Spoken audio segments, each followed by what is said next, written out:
Mwiriwe bene data, tubahaye ikaze uyu munsi ku gicaniro cy'umuryango.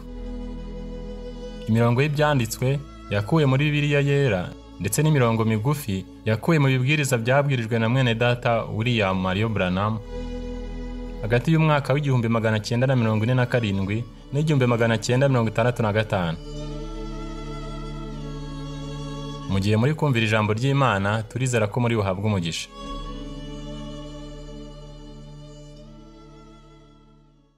Abaheburayo igice cya 4 umurongo wa 3 kugera ku wa 4.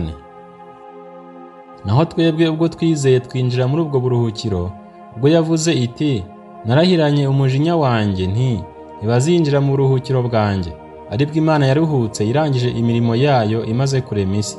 Kuko hari aho yavuze iby'umunsi wa 7 iti, Imana yaruhutse imirimo yayo yose ku munsi wa 7. But the Holy Spirit will bring you back to Pentecost. Amen.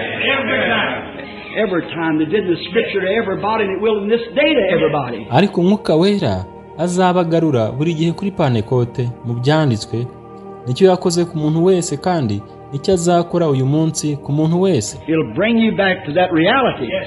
He'll bring you back to a baptism of fire of the Spirit. That'll lead you and it'll never take one word off the Bible. You'll stay right in the Bible. Abageza kuri icyo kintu cy'ukuri, abagarura ku mubatizo w'imbaraga z'umwuka, azabayobora atigeze na rimwe akuraho n'ijambo rimwe gusa rya Bibiliya. Word says this, it will follow right on through it. The Holy Spirit will. It brings the reality. What did he do? He had to get these ignorant fishermen. Didn't even have clothes, just something wrapped around them, fish aprons and so forth. Azaguma rwose muri Bibiliya. Igihe zavuga ikintu azakurikira icyo kugeza ku musozo. Nicyo Umwuka Wera azakora, azazana ikintu cy'ukuri. Niki yakoze? Yagombye gufata abo barobyi batize, batanambaraga imyenda, uretse ikintu biteraga, itaburiya y'abarobyi n'ibindi, nta myenda. So closed, so ignorant they couldn't sign their name, unlearned, no education. But he found somebody, he had to get somebody. But he found man in that kind of a state that was willing to surrender. Ntibari barize ku buryo batari bazi no kwandika amazina yabo, abantu batazi gusoma batize. Ariko abona umuntu, yagombaga kubona umuntu.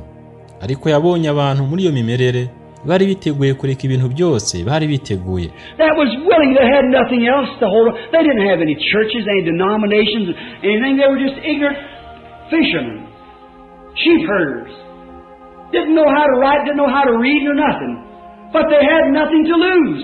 And he got to them and they surrendered it. They said, whatever you say, Lord, we'll do it.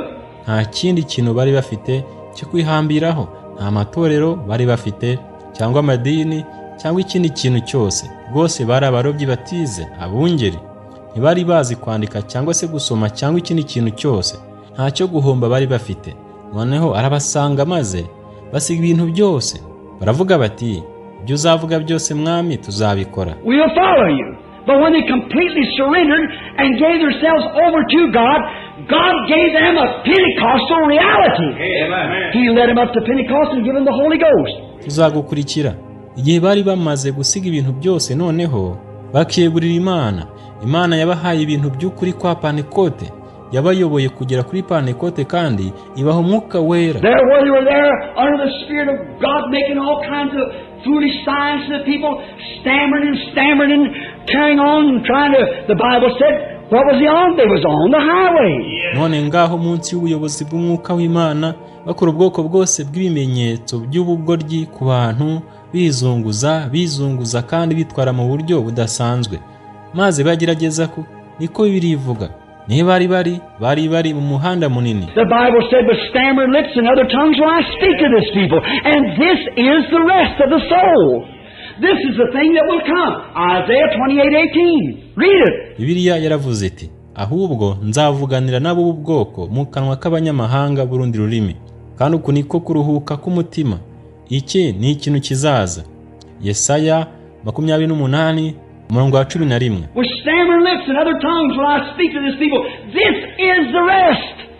Not Sunday ain't the rest day. The Holy Spirit is the rest day.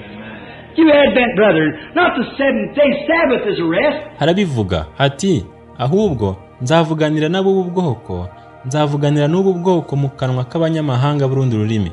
uku niko kuruhuka. The Holy Spirit is rest. We stammer lips and other tongues while I speak to this people, and this is the Sabbath.